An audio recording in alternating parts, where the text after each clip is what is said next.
All right, good morning, everybody. It is Monday. It's M3 time. It is the 13th. And today we're going to get into confidence. We're going to get into alignment. So, question for you. If you had a higher degree of confidence, would that indicate more action from you or less action? Stick that in chat for me.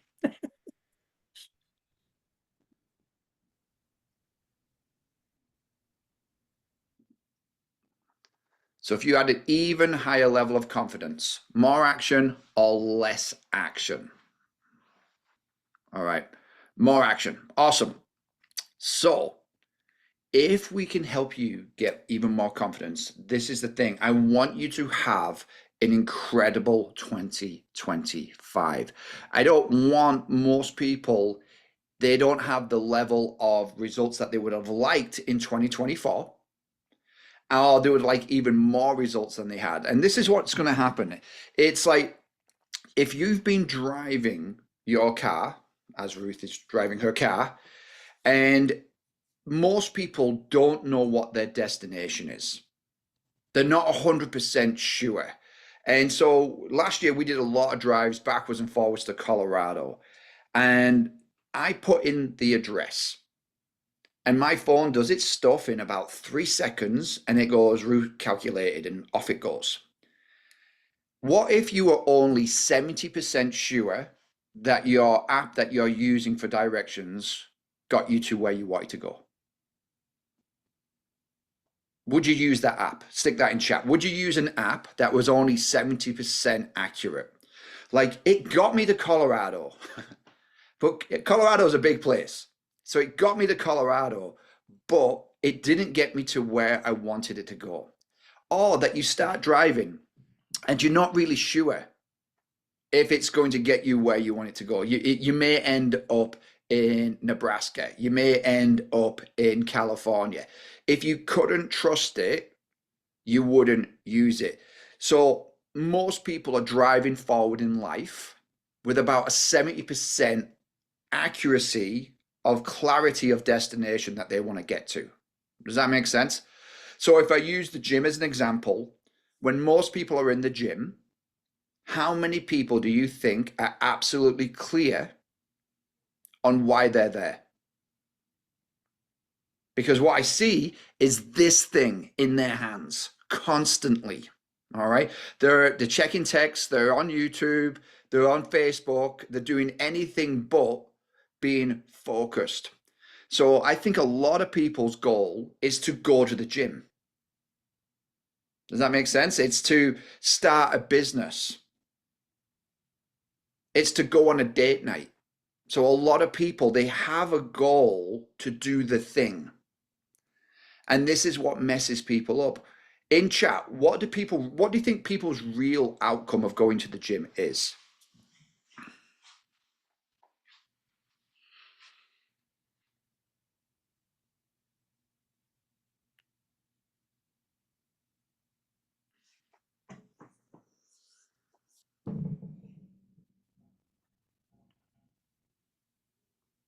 Getting healthier, more fit, more flexibility. We've got no consistency. So would you agree that if my outcome going to the gym should be to be healthier, to be more energetic, to be more confident, to have the drive and the energy for work all day and then my family. It should be that I've got enough energy at the end of the day for my kids and my spouse. And when people are in the gym, their goal is to go. When people are starting a business, when people are doing a business, they get so focused on doing the business rather than achieving the outcome. Does that make sense? In order for you to have a successful drive, you need to know a few things. Number one, where you're at. Yeah, does not work if you do not know where you're at. Yeah, if you turn off your location services on your GPS, you're going to be in for a bad day. So where are you? Where are you with your fitness goal? Where are you with your business goal? Where are you with what you want to achieve in your relationship? Where are you right now? Most people don't like knowing where they're at. That makes sense. They don't. I've got quite a few clients now, and they've got, it's January. They've got fitness goals, so I tell them to buy this body fat caliper. It's called an AccuMeasure. It's like $25 on Amazon. It does the job. How many people go, awesome, Andrew, that's great. I can't wait to find what my body fat percentage is. Let me measure myself right now. Most people don't want to do it because they don't want to find out. Does that make sense? Oh, Janelle, look at that. Look at that assistant. Woo. So this is what it looks like. It's a cheap piece of plastic that I've had for probably about 10 years. It does the job really well. But nobody wants to use this thing. Yeah, nobody wants to find out where their body fat is. Most people don't want to find out where their business really is. Does that make sense? Most people don't want to ask the spouse where their marriage really is. Most people don't want to ask their kids, how are we really doing as a parent? Does that make sense? It is ugly. It is scary. It might not be what we want. But for $25, you'll find out exactly where your body fat percentage is. And then we want to know where we want to go. Does that make sense? And it can't be vague. It can't be Annapolis.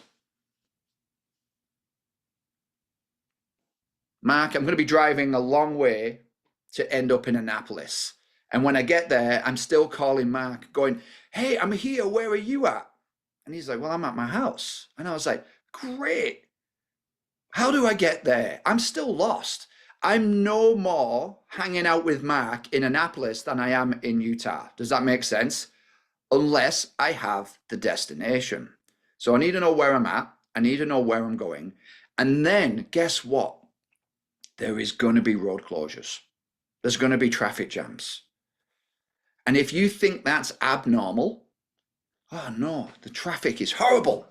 Ah, I must be doing something wrong. If you think the things that are slowing you down are wrong, you'll quit the journey. It is a normal part. Would everybody agree? It's a normal part of driving to be in roadworks. It is a normal part of driving to be stuck in traffic. It's not against you. It's just part of it. Sometimes in business, we think that the things that are slowing us down are showing us that we shouldn't be doing it. They're not. They're just part of the journey. Now, here's the deal. For the real estate investors, have you ever done a deal that's lost money? For the people in business, have you ever got somebody in your business and you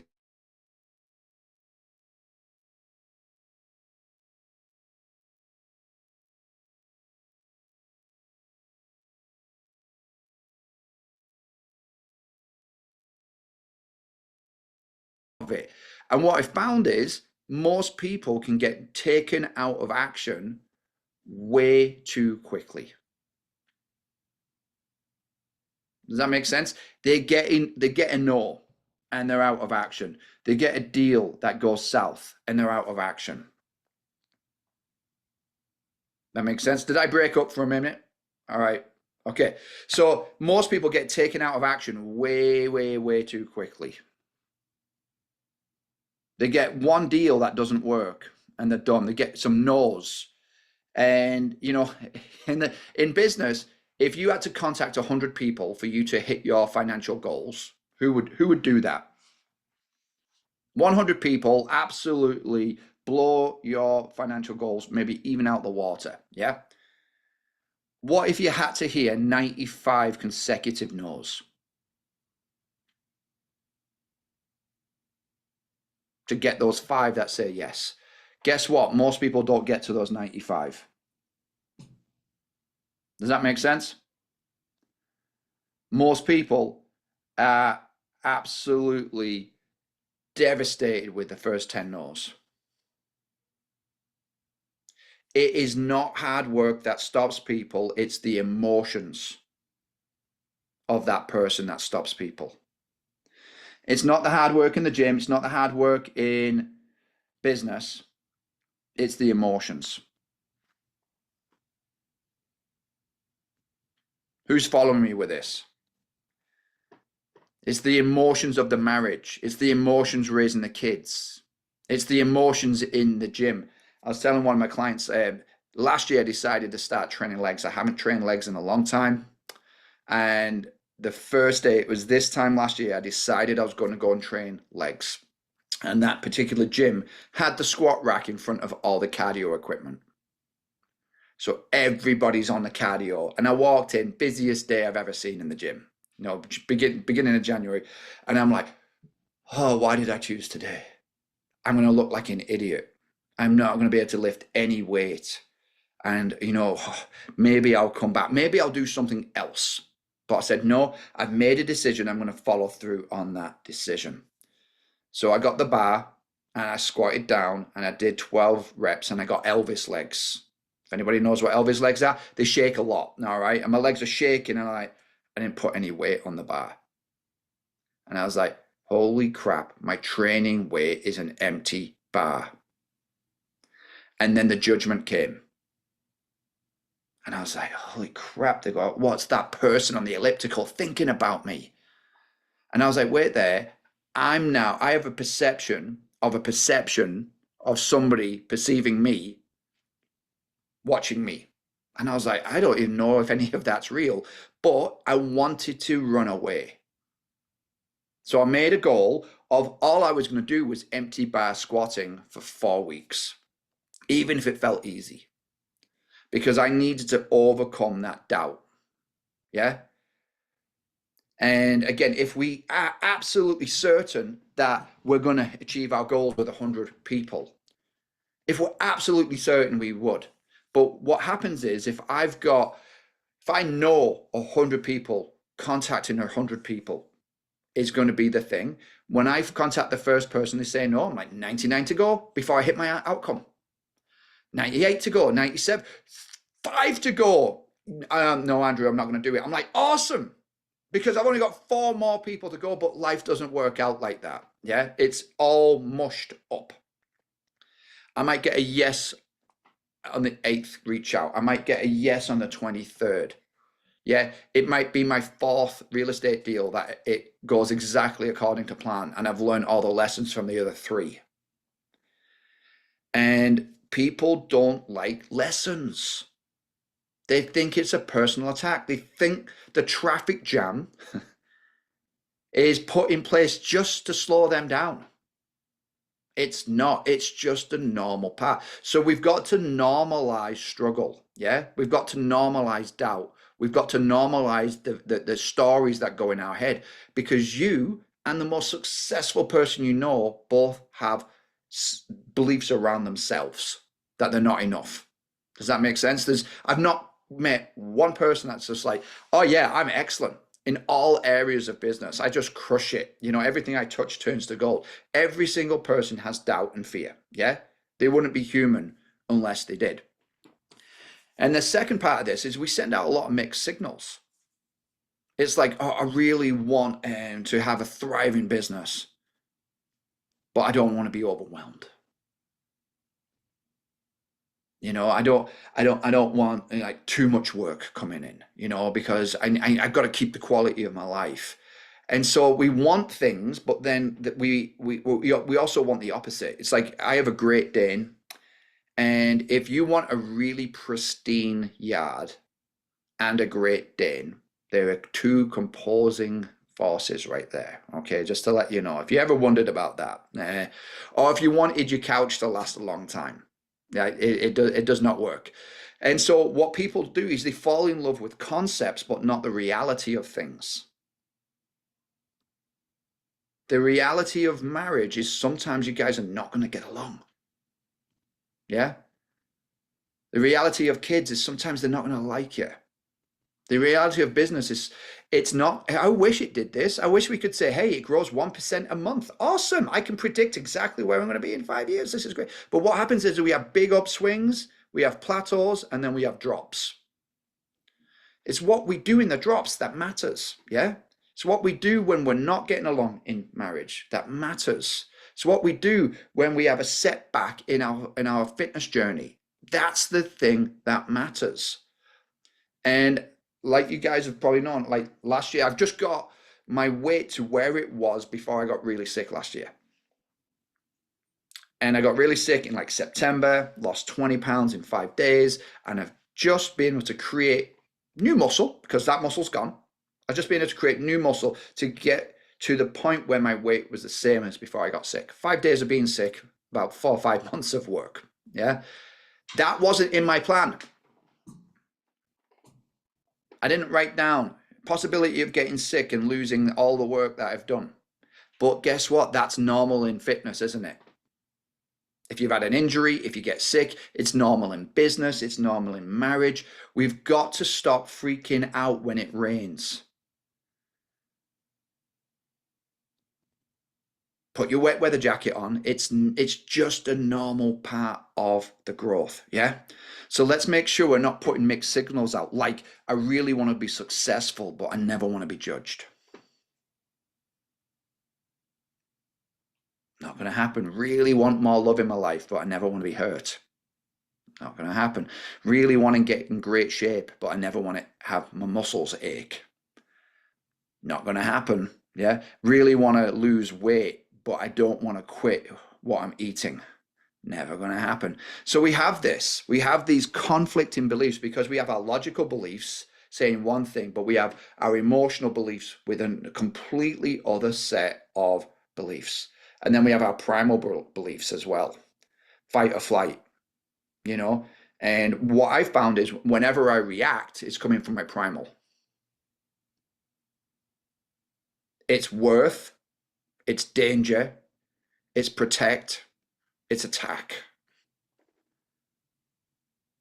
Oh, I'm bouncing in the emotional beliefs of, self-acceptance. Oh, you've heard me talk a lot about it's so easy for us to see our kryptonite, but not our superpowers. Most other people see our superpowers, by the way. You'll see other people with their superpowers, but you don't see their kryptonite. But we know our kryptonite all too well. And again, I look at this as a framework. If we only told our kids what their kryptonite is, what would they be able to achieve? You suck at math. Let me tell you again, you suck at math. You suck at math, but you never told them what they're great at. So if this is a scale now, are you reminding yourself of what you're naturally gifted at? Are you spending time in your giftings? Or are you spending time in your kryptonite wondering why you're exhausted and maybe losing the passion? Is that making sense? So the other part of this, some people have a high degree of certainty in themselves. They're like, I will figure it out. I will find a way. But they've got a low level of certainty in where they want to go. If you're somebody that starts things a lot but doesn't finish them, it's generally because you're not clear on your outcomes. But you're clear that you'll find a way. I'll find a way with this. Oh, I've got this happening over here. It's that shiny object syndrome. Yeah. It's like we're clear on ourselves that we will find a way, but we've got to know where our destination is. I need the street address. I love it when my GPS tells me if it's on the left or the right of the street as well, because often I've drove past it and I'm like, where is it? And I'm like, I didn't look on the right side of the street. Does that make sense? So it's knowing your destination, and it needs to be your destination, not somebody else's destination for you, not a destination because so-and-so said they wanted a speedboat and now suddenly you want a speedboat to try and keep it up. Yeah. It's like, what is your definition of success? I do not want a second home in Malibu. I do not want a second home in Miami. Not my thing, but that's other people's thing. That's absolutely fine if that's their goal. Does that make sense?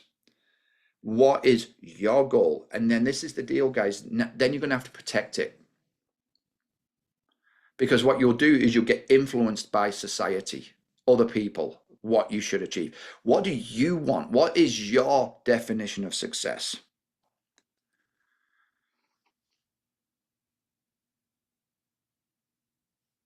So this is one of the fastest ways that I've found that has helped me, because what often happens is we get stuck in our own perspective.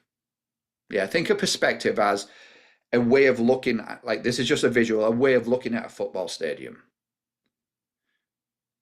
If you can see the football stadium from the highway, you have a perspective about the football stadium. Yeah? You're like, oh, it's tall. But what if you were on the field? What would your perspective be now? What if you're in the nosebleed section? What is your perspective now? What if you're on the touchdown line? You sat right there. What's your perspective of that game right now? What if you're the skydiver diving in halftime into the middle of the stadium? You'd have a different perspective again. And what I do as a coach is I help people have different perspectives. We go around the football stadium, we run through the tunnel, we look at the field, we go there when it's full, we go there when it's just the janitor. Does that make sense? We need a full perspective. And one of the ways I've done that is I used Richard Branson just as an example. I said, if Richard Branson had my wife, with my kids, with my network, with my income, with my knowledge, but his perspective, what opportunities would he see that I'm not? Because he's Richard Branson. I see Richard Branson's superpowers. I'm like, well, Richard Branson, if he was here right now, he would say, Andrew, I've looked at what you need to do, and this is it. And I wrote it out. And I went, oh, wow, that's really good. I'm going to go do that. And so I used Richard Branson for a while until I realized it wasn't Richard Branson. It wasn't Richard Branson. It was Andrew Devlin. But Andrew Devlin had dropped his stories because Richard Branson didn't have stories. And I was like, wait there, that's coming out of me. So I realized in that moment, I'm not out of resources. I am if I'm staying in the same perspective as Andrew Devlin. Does that make sense? You need different perspectives. So success is never a lack of resources. It's always a lack of resourcefulness.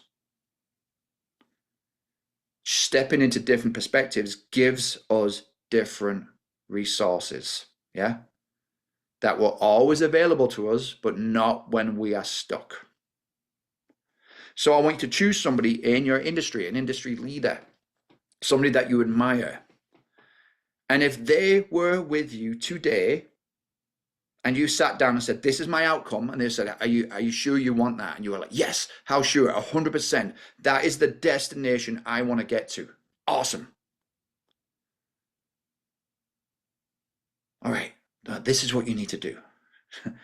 Richard Branson comes in. He says, this is what you need to do. If you want that outcome, this is what you need to do this week. And you're like, okay, because my faith in Richard Branson as a billionaire would be very, very high. If Richard Branson says this, or the Shark Tank, if you were with a Shark Tank person and they were like, all right, yep, got it. Yeah, I'm going to put $1 million into your business. I believe in you. And this is what you need to do Monday, Tuesday, Wednesday, Thursday, Friday this week. You'd be like, okay, got it. You can give yourself that gift if you drop the stories that are keeping you stuck.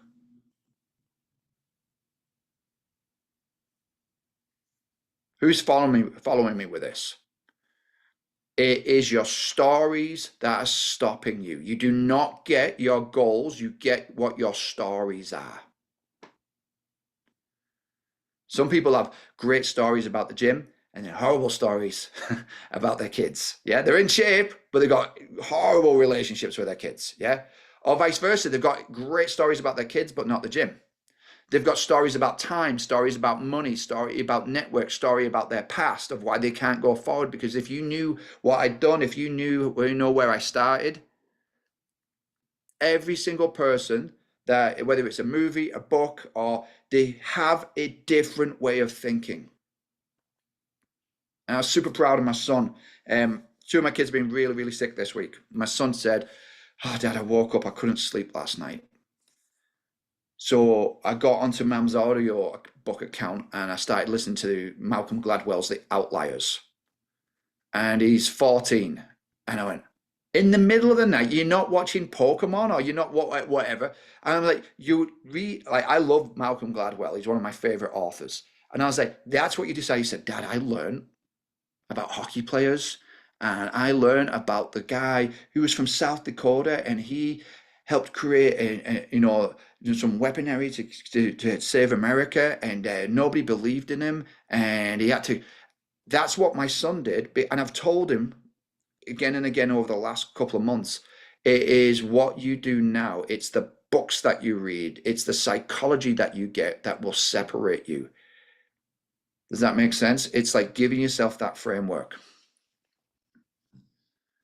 Yeah, it wasn't okay for me to make money off people's problems and bothering people when I reach out. 100%. That story will kill any growth. Yeah. Thanks for the honesty.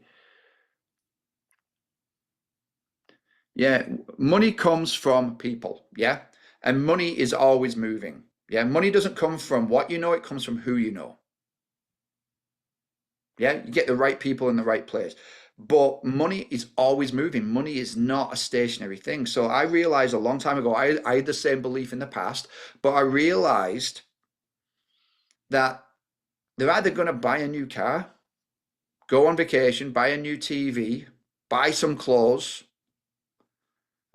Just heard last week, a guy said his buddy just bought a $50,000 dog.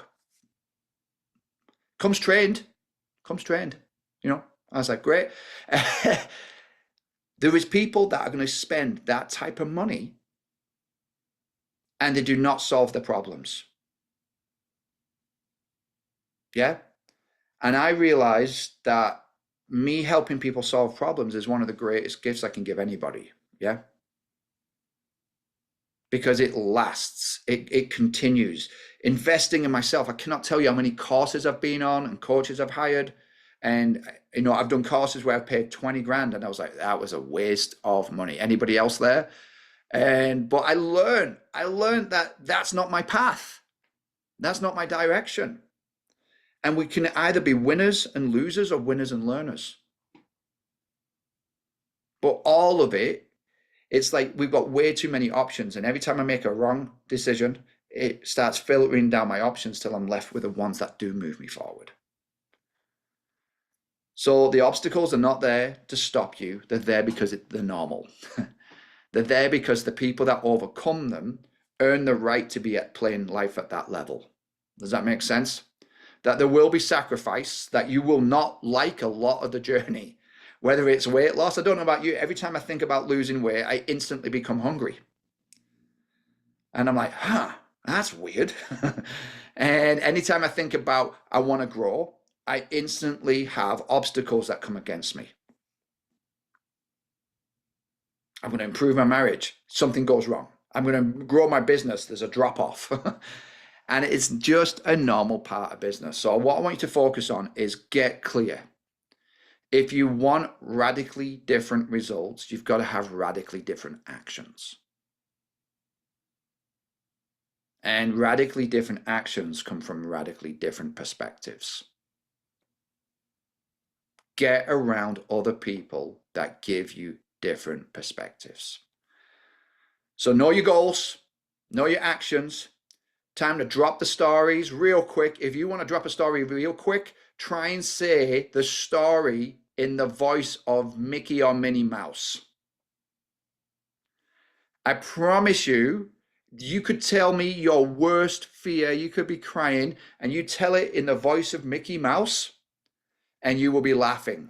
I've done this with a lot of clients. It is ridiculous, but they'll tell me horrible things. They'll be like, oh, and then I'm like, great, say it like Mickey Mouse. And then they're laughing about it. Time to change the narrative. I know it sounds stupid, but I promise you, if you write out your biggest fear today and say it in the voice of Mickey Mouse, Daffy Duck, whatever you want to do, I promise you it will nullify the story. And then you tell the story that will equal your outcome. Does that help you today? Awesome. I will be posting this on YouTube. So at Devlin space worldwide on YouTube. So if you want to go over this, or if you've got anybody you'd like to share with this, I encourage you to subscribe and then you don't miss any. But I'd love to hear your successes, your wins, your victories. And this is your week, guys. Drop the old stories. Let's go into this week with the stories that we create rather than the stories that we inherited. All right. Thanks for being on today. And I'll see you again, same time, same channel. All right. All the best. Have a great week. Bye.